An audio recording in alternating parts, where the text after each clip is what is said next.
¿Qué tal amigos? Bienvenidos a un nuevo video del canal. En esta ocasión vamos a trabajar con el área de física, específicamente con el área de cinemática del capítulo 2 del libro de Serwa y Jiwik. Así que te invito a quedarte hasta el final del video para que veamos cómo se resuelven estos problemas. Recuerda, soy el profesor José del canal Fisimac. Iniciemos con el primer problema. Nos dicen que hay una partícula que se está moviendo en el eje X y nos piden calcular la velocidad promedio o la velocidad media en 5 intervalos de tiempo diferentes. Vemos nosotros por acá que tenemos la gráfica de posición versus tiempo y a partir de esa gráfica es que nosotros vamos a calcular lo que nos están pidiendo. Primer intervalo de tiempo. El primer intervalo de tiempo es el que va de 0 segundos a 2 segundos. Y una cosa a recordar, la velocidad media, la velocidad promedia se define como la variación de la posición, es decir, el desplazamiento dividido entre el tiempo transcurrido o la variación del tiempo durante el que ha ocurrido ese movimiento. Y como estamos calculando entre 0 y 2, bueno, la posición final en el intervalo que va de 0 a 2 será x de 2, que del gráfico notamos por acá que son 10 metros. La posición inicial, que es a los 0 segundos, es 0 metros. Eso lo vemos acá en el gráfico, que a los 0 segundos está a los 0 metros. Luego, ¿qué ocurre? Bueno, la velocidad media entre 0 y 2 o la velocidad promedio va a ser igual ¿a quién? A la final, que es x de 2 menos la posición inicial entre el tiempo final menos el tiempo inicial. De acá nos queda que la posición final evidentemente es 10 menos la inicial, que es 0, 10 menos 0 entre 2 y bueno, 10 menos 0 es 10 y 10 entre 2 es 5 y acá tenemos que la velocidad media o promedio es 5 metros por segundo. Una cosa muy importante, 5 nos está dando positivo y es lógico que nos dé positivo. ¿Por qué? Porque entre 0 y 2 segundos el móvil se está moviendo hacia el lado positivo del eje X y eso es importante tenerlo en cuenta para que veamos en los siguientes problemas que la velocidad nos está indicando efectivamente, o la velocidad promedio nos está indicando hacia dónde se está moviendo el objeto en ese intervalo de tiempo. Segundo intervalo de tiempo. El segundo intervalo de tiempo es el que va, nos dice por acá, de 0 a 4 segundos. Mismo procedimiento, como estamos trabajando entre 0 y 4, pues la posición final será x de 4, que esos 5 metros que vemos acá sale de dónde, pues sale efectivamente de acá, de en la parte, en el caso acá del gráfico. Sale de ahí los 5 que, si lo llevamos hasta acá, pues nos quedaría la mitad, son los 5. La posición en 0 ya la habíamos notado que efectivamente era 0 acá y hacemos el mismo procedimiento, x4 menos x0 entre 4 menos 0, 5 menos 0 entre 4 y 5 entre 4 es 1.25 y efectivamente nos sigue dando 1.25. ¿Por qué? Porque entre 0 y 4 el móvil sigue moviéndose. Recordemos que estábamos en 0 acá, sigue moviéndose a la derecha, por lo tanto la velocidad es positiva. Y he dicho a la derecha porque aunque el gráfico estamos viendo que X va hacia arriba, esto es porque estamos graficando X versus T, pero sabemos nosotros que el eje X es horizontal y que consideramos positivo a la derecha. Tercer caso, el tercer caso para nosotros es el movimiento entre 2 y 4 segundos. Ahora importante, el X final ahora, sí, es X de 4, que ya sabemos que es 5. El X inicial es X de 2, que ya lo habíamos determinado que era 10 metros. Calculamos nuestra velocidad media, X4 menos X2 entre 4 menos 2. Es decir, 5 menos 10 entre 2. 5 menos 10 es menos 5 y menos 5 entre 2 es menos 2.5. Ahora, este valor negativo lo que está indicando es que él se está moviendo hacia el lado contrario al que consideramos el eje X positivo. Quiere decir que para efectos se está moviendo a la izquierda, pero en el gráfico notamos nosotros que cuando él va desde 2, él está acá en 2 y en 4 termina acá y efectivamente vemos que el gráfico ha bajado, es decir, se ha movido a la izquierda en el eje X. Cuarto intervalo, ahí nosotros vamos a tener entre 4 segundos y 7 segundos, igual velocidad media es x de 7 menos x de 4 entre 7 menos 4. ¿Quién es x de 7? Bueno, acá tenemos el 7 y vemos que por acá está aproximadamente a la mitad, quiere decir que consideramos allí que está en x7, que vale menos 5. ¿Menos quién? Menos x de 4, que ya sabíamos que el x de 4 era por acá, era el 5 que teníamos nosotros acá. Entonces restamos menos 5, eso nos da menos 10. Y 7 menos 4 es 3. Y menos 10 entre 3 es aproximadamente menos 3.33 metros por segundo, que también nos da negativo porque efectivamente entre 4 y 7 él viene bajando, que es lo que quiere decir que se está moviendo a la izquierda en el eje X. Último caso por acá, la velocidad promedio media entre 0 y 8. Evidentemente será x de 8 menos x de 0 entre 8 menos 0. Pero resulta que del gráfico vemos que x de 8 es 0 al igual que x de 0. Por lo tanto nos da 0 menos 0 entre 8, que es 0 entre 8, es 0 metros por segundo. Y ese 0 metros por segundo es importante considerar que la velocidad media o la velocidad promedio solamente considera el inicio y el final. Y para efectos, como él terminó en el mismo sitio que empezó, es como que si nunca se hubiese movido y por eso es que la velocidad media nos está dando 0. Segundo problema por acá, este número 4 es la numeración que tiene en el libro. Entonces es importante tenerlo en cuenta. En este problema nos están diciendo que una partícula se mueve con la ecuación x igual a 10t cuadrado, es decir, x es función del tiempo. X está en metros y t en segundos. Y nos están pidiendo la velocidad promedio en dos intervalos de tiempo diferentes, parecido al anterior, pero ya no nos dan la gráfica. Ahora lo que nos están dando es cómo es la función posición con respecto al tiempo. Bien, primer caso, la velocidad promedio entre 0 y 2 segundos. Nosotros entonces, ¿qué tenemos que tener en cuenta? Igual, velocidad media es variación de la posición con respecto a tiempo. Como estamos entre 2 y 3, la posición final es x de 3, es decir, x cuando el tiempo vale 3. Lo evaluamos en la función. ¿Cuál función? Pues la que tenemos acá, que nos dice que x es igual aquí a 10 veces el tiempo al cuadrado, es decir, 10 veces 3 al cuadrado. 3 al cuadrado es 9 y 9 por 10 es 90, es decir, la posición final es 90. Posición inicial, que es x a los 2, sería aquí en 10 por 2 al cuadrado. 2 al cuadrado es 4 y 4 por 10 es 40. Ya tenemos posición final y posición inicial. Y ahora procedemos nosotros a calcular la velocidad media entre 2 y 3, es decir, x de 3 menos x de 2 entre 3 menos 2, es decir, 90 menos 40 entre 1, pues 90 menos 40 es 50 y 50 entre 1 es 50 metros por segundo cuadrado, disculpe. Esa es entonces la velocidad media que hay entre 2 y 3 segundos. Segundo caso ahora, en el caso de la velocidad entre 2 y 2.1 segundos, igualmente velocidad promedio, misma formulita, variación de la posición con respecto al tiempo, ahora es entre 2 y 2.1, ahora la posición final será x cuando el tiempo vale 2.1, es decir, 10 por 2.1 al cuadrado. Eso nos da a nosotros 44.1 y x de 2 ya lo conocíamos, pero evidentemente era 10 por 2 al cuadrado que nos da 40 y ahora con eso que tenemos acá, nosotros simplemente calculamos esa velocidad media como ¿quién? Como 44.1 menos 40 entre 2.1 menos 2, que es 1.1, nos da 4.1 entre 1.1 y eso nos da 3.73 metros por segundo y ven, con ello nosotros hemos calculado y terminado el segundo problema. Tercer problema por acá, el libro nos lo cataloga como ya de desafiante y lo que tenemos acá es que un hombre deja caer una piedra en un pozo y resulta que él escucha el sonido del chapoteo 2.40 segundos después de que ha soltado la piedra desde evidentemente el borde del pozo. Y evidentemente cuando dice la suelta es porque está partiendo del reposo.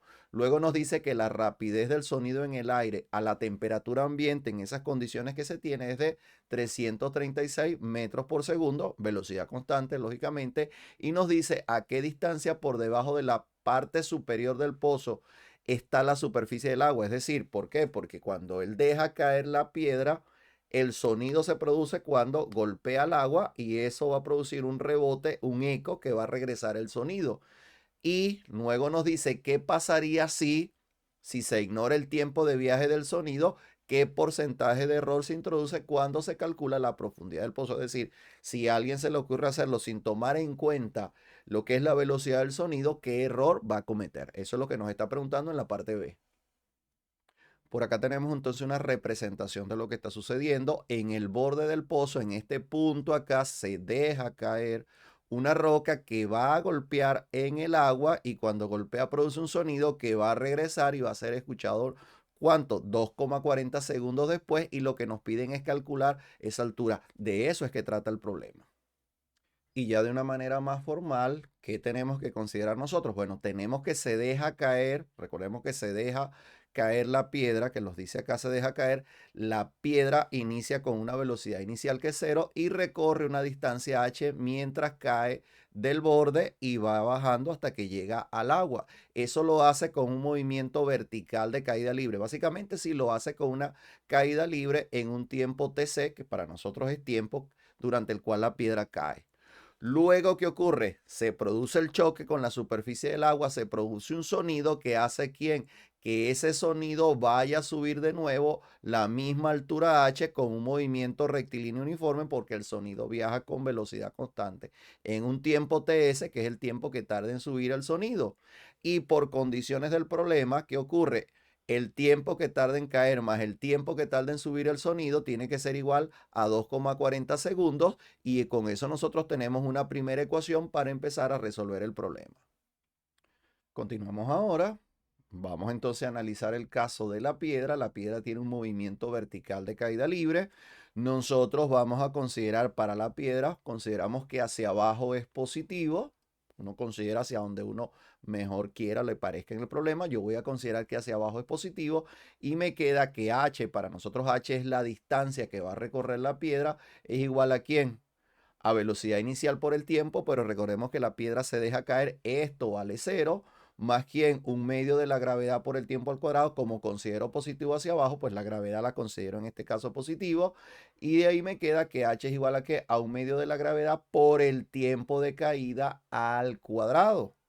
Cuando despejo, lógicamente, este 2 que estaba por acá dividiendo multiplicaría en el despeje a la h y la gravedad que multiplica al tiempo al cuadrado quedaría dividiendo y luego como tengo el tiempo al cuadrado simplemente saco raíz cuadrada a ambos lados y me queda que el tiempo de caída es la raíz cuadrada del doble de la altura sobre la gravedad.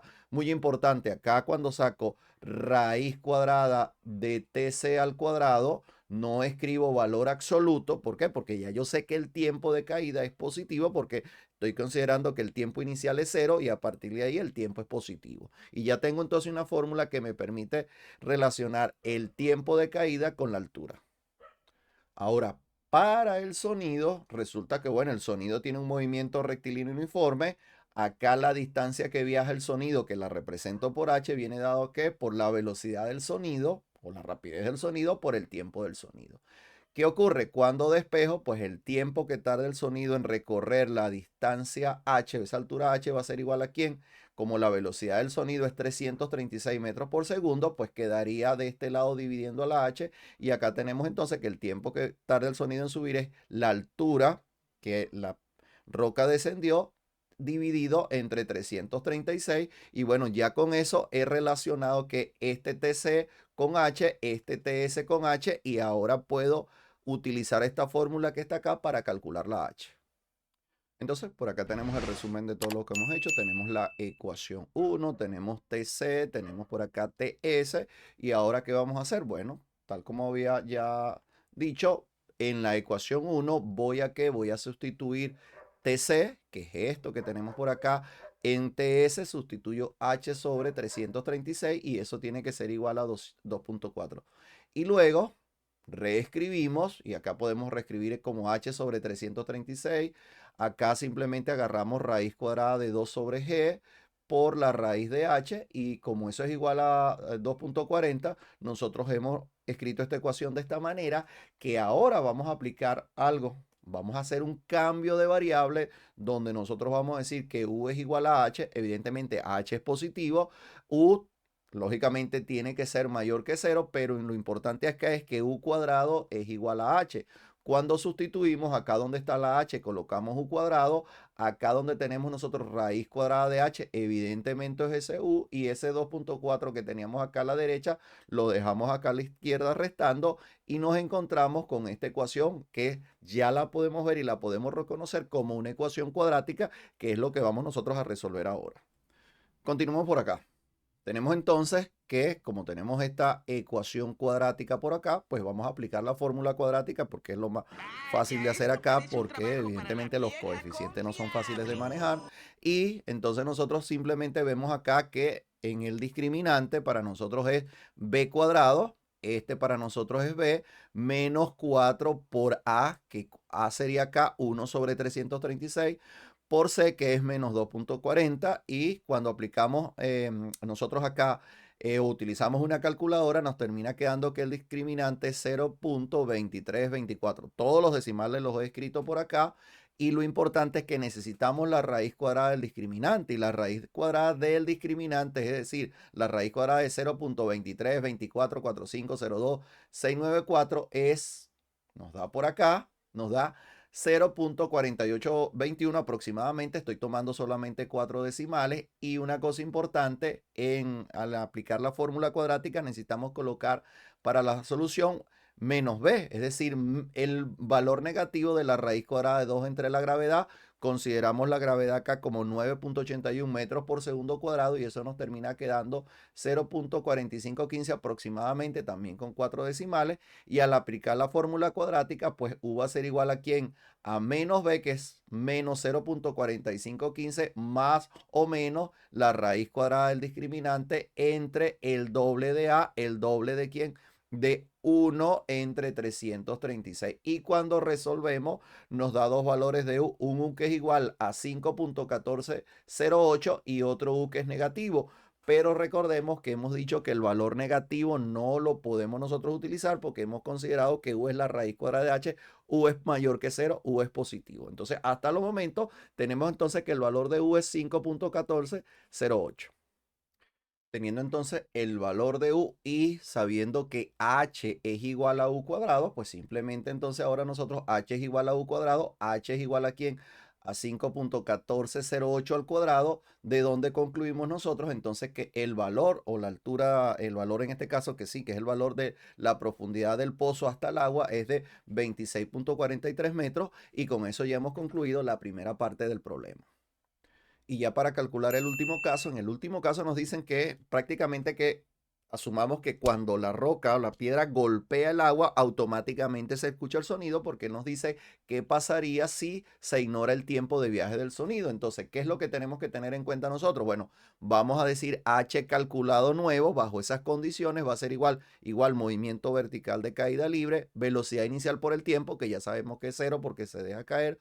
Entonces, el h nuevo calculado es un medio de la gravedad por el tiempo al cuadrado. Ya ese tiempo para nosotros de caída es el 2, como el 2.40 completo, por lo tanto calculamos esa nueva altura como un medio de 9.81 por 2.4 al cuadrado, y eso nos termina dando que esa h calculada nueva es 28.25. Y como nos piden calcular qué porcentaje de error se introduce, tenemos que considerar entonces que el error porcentual se define como la medida calculada menos la medida real entre la medida real, valor absoluto de ello, multiplicado por 100. La medida entonces que acabamos de calcular es 28.25 menos la calculada en A, que nos dio 26.43, que es la real, dividido entre 26.43 multiplicado por 100. Y eso nos da entonces que el error que cometemos nosotros ahora es de 6.89%, es decir, prácticamente un 7% de error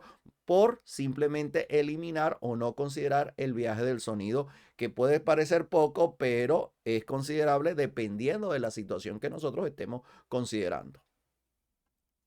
Y bueno, ya nosotros con ello hemos terminado 3 problemas de la parte de cinemática del libro de Serway. Y bueno, como siempre, si te ha gustado, comenta, comparte, dale like, suscríbete y activa las notificaciones para que no te pierdas futuros videos del canal. Y gracias por haberte quedado hasta el final del mismo.